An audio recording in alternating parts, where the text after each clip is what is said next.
All right, Sedge, I got some questions about dust extraction by 1400, especially with this little guy.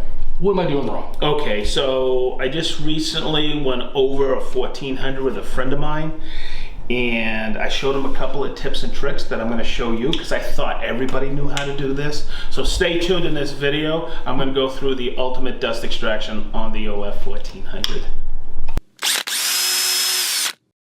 Okay, Big D, I want you to really look in here. I just put this bit in here and I tightened it right here on the collet. This is the collet and this here is the arbor shaft. This is going to be very important in a few minutes. So when I tightened it up, I just went like this and I used the ratcheting collet. This has a flat on it and people think that's how you tighten it. It's not going to do anything. That flat is for this, and I'll show you in a couple of minutes. So yes, this confuses a lot of people, and I'm gonna break this down ever so slightly. This shroud fits right in here, and when I say right in here, there's two mortises here and there's two tenons here. Okay. There's actually a window, which it kind of makes me crazy when people go, oh, I didn't know that opened.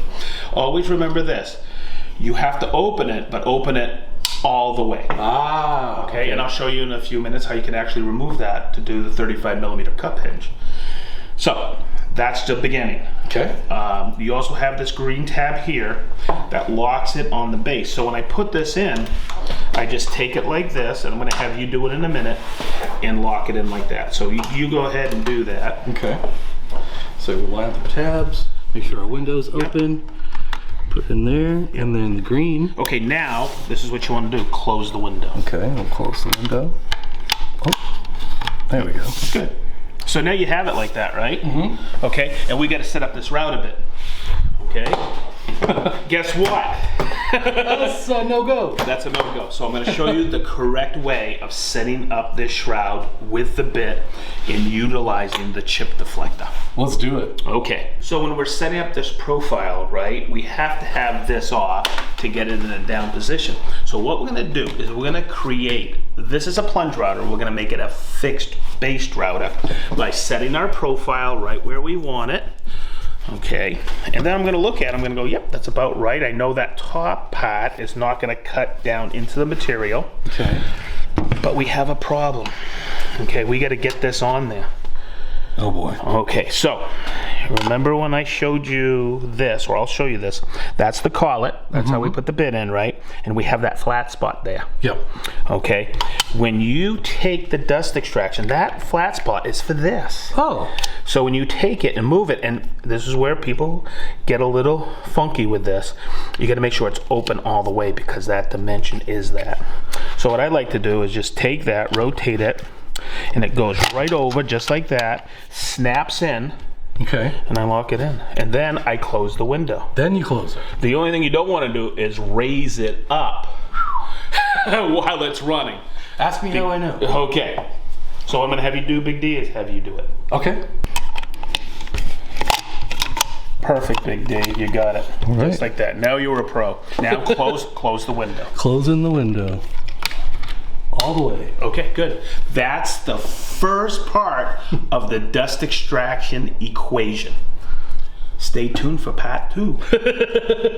So we're going to hook dust extraction up to that, right? Right. We'll talk about 27 versus 36 in a minute and why it is so important.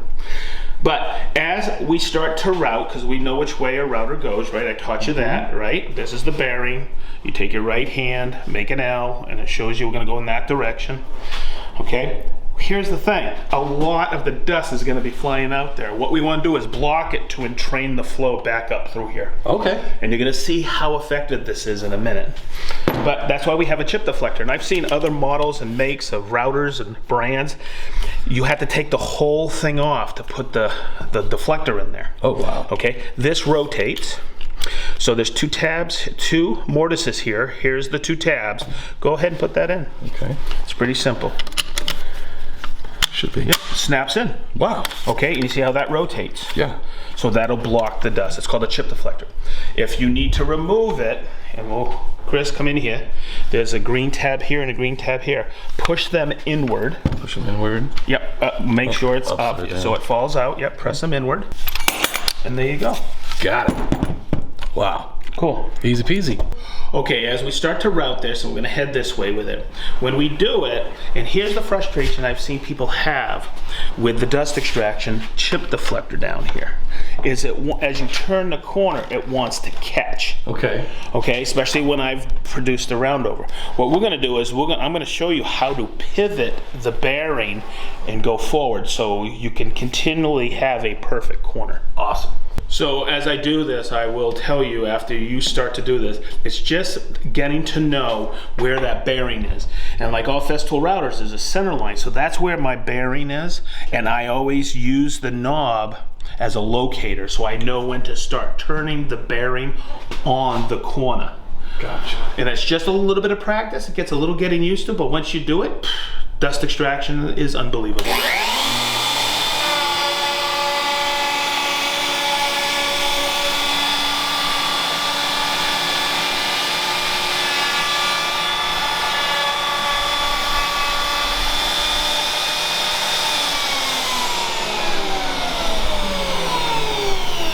So as you can see, there's no hesitation in the corner. I know some people that actually get frustrated with a chip deflector and they go straight off like this and then come back in the end grain and come back to clean it up, and guess what happens?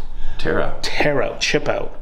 So just get used to that bearing and turning the corner, and that will make a huge difference. See, because if I did that, see how that was catching? Right. But I rotated that bearing on that edge. So we're gonna flip this around, I'll have you run it. All right. Okay, so this is where all your pressure is gonna be on the router. Yep. Okay, and this is just guiding it, this hand. You're gonna turn it on. Always make sure that that bit, I always touch the material and bring it off before I cycle it on. And what we're gonna do is I'm gonna be here with you as you turn this corner, and I may put my hand on there just to show you how to pivot. Okay. Okay, you ready? Let's do it.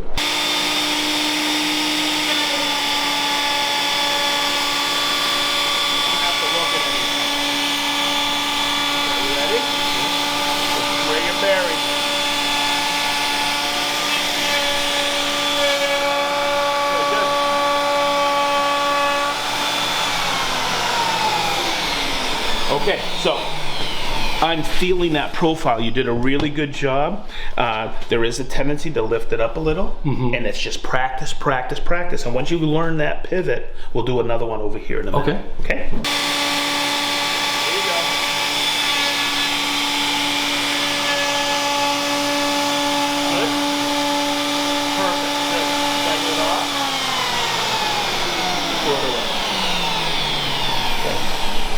So that's really good, Big D. You did a good job, but I saw, that's why I put my hand on there to help you pivot.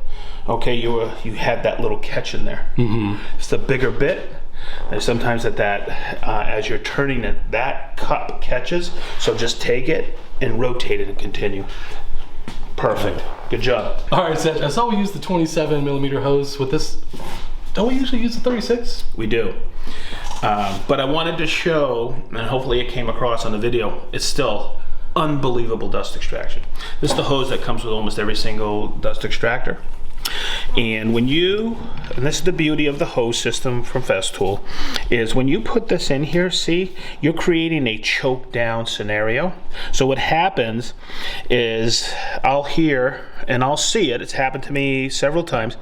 You're working with a real splintery wood, you get some chip out, you take it too heavy of a cut, and what happens is that goes in and blocks that because it's choked down inside, and it causes this whole thing to fill up pretty quick. So what I like to do is make a choke down point, and the 36 goes right on the outside, so it makes it wicked easy. Okay, so now we're gonna do a setup, and things have changed over the years with this dust shroud a little bit.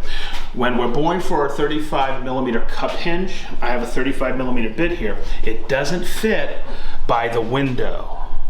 So I want to get as much dust as I can. I used to not use it and dust would fly everywhere, but over the years this has changed. See how the window moves out of the way? So what I'm going to do is I'm going to flip it over and I'm going to press it down, and there's a little tab here that I can take it out. And guess what?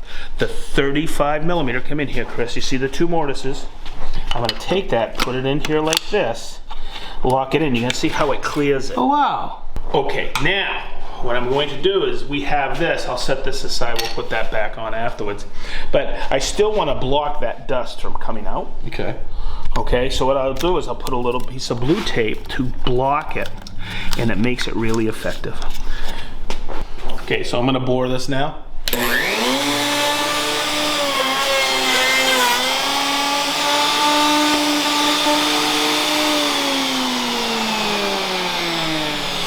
All right, so hopefully we got it where you can see some of the dust down here, okay? And someone might say, well, you still had dust. Well, let's try it without. So you saw it with dust extraction. We had just a little bit of dust on the floor. Now, let's try it without dust extraction.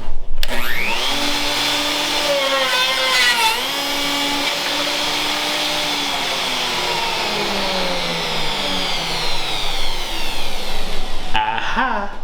So it's simple to put the window back on. You have this little tab here, and it lines up right in here. So if I do this correctly, I start with the tab there and I snap it back in. All right, Sedge, thanks for that overview. That was very, very helpful. Yep, and it's just a couple of simple mechanics of understanding the window, the tabs, and the orientation, how they go on the 1400. You did a really good job, Big D, with a round over, drilling out a cup hinge. So as we always say on the SedgeTool channel, say it, be positive, stay sharp.